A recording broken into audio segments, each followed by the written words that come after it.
Every time the woman became pregnant, she would immerse herself in the icy, bone-chilling waters of the lake until the surface was stained red with blood.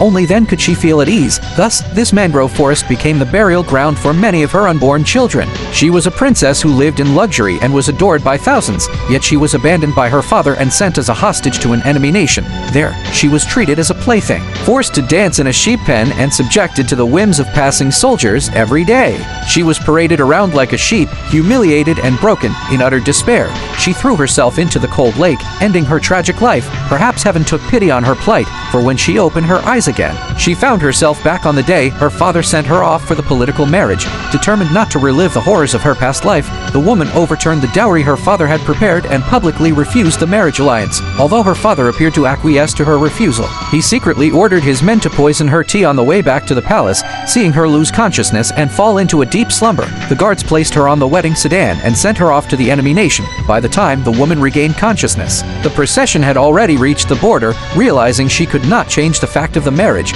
she resolved to rely on her own strength to alter her fate. As she stepped once more into the nightmare of that country, the flames of vengeance began to rise within her. When she saw the ground strewn with soybeans again, she stopped in her tracks.